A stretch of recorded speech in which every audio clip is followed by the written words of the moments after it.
Now let's use the create React app package to create a new React application. So here in the terminal, let's run create React app and give our new application a name. Let's call it React app. Now this is going to install React as well as all the third-party libraries we need.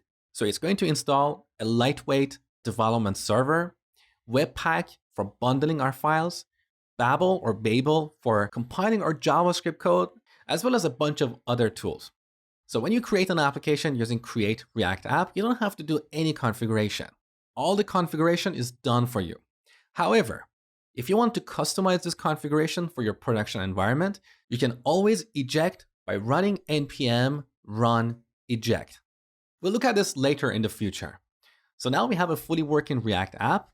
Let's go to this new folder, React app, and run npm start. So this will launch our development server on port 3000 and open up Chrome or our default browser pointing to localhost port 3000. Now let's go back to VS Code and see what we have in this folder. So here we have 3 folders, Node modules, which is where we have all the third-party libraries as well as React itself. We never have to touch this, so let's not worry about it. We've got this public folder where we have the public assets of our application, such as a favorite icon and index.html. Now, if you look at this file, this is a very simple template. It doesn't really have anything. So a bunch of meta tags in the head section, as well as links to our manifest.json file and favorite icon. Manifest.json includes a bunch of metadata attributes about our application. Again, we don't have to worry about this, but if you look further below, here in the body section, you can see a single div with the ID root. This is where our React application is going to appear. So this div is the container for our React application, as you will see shortly. Now back to our files panel. We've got the source folder where we have a basic component that is app component.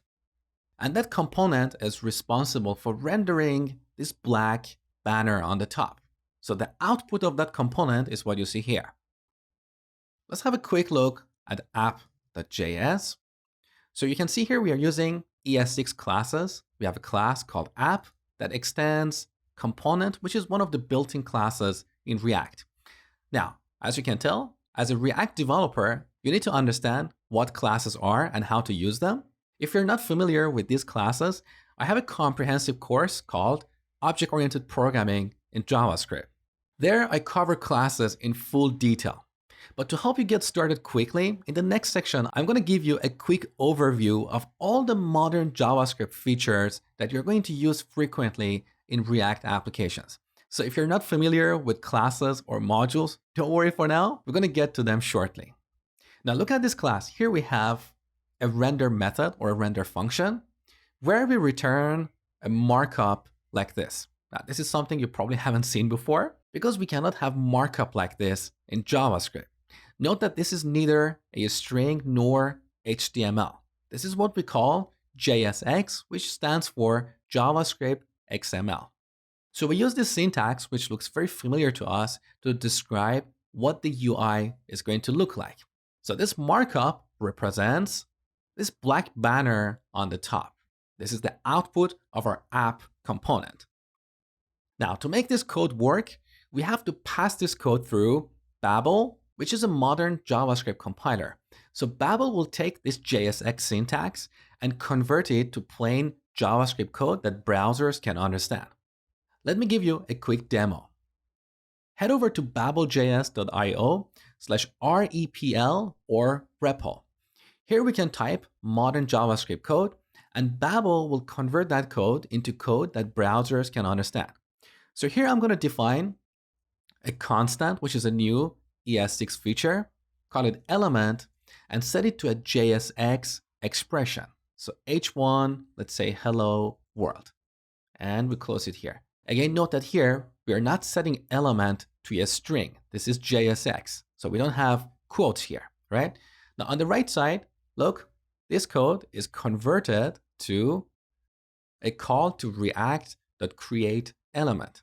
The first argument to this method is h1, which determines the type of our element, And the third argument is the text that we want to put in between these h1 tags.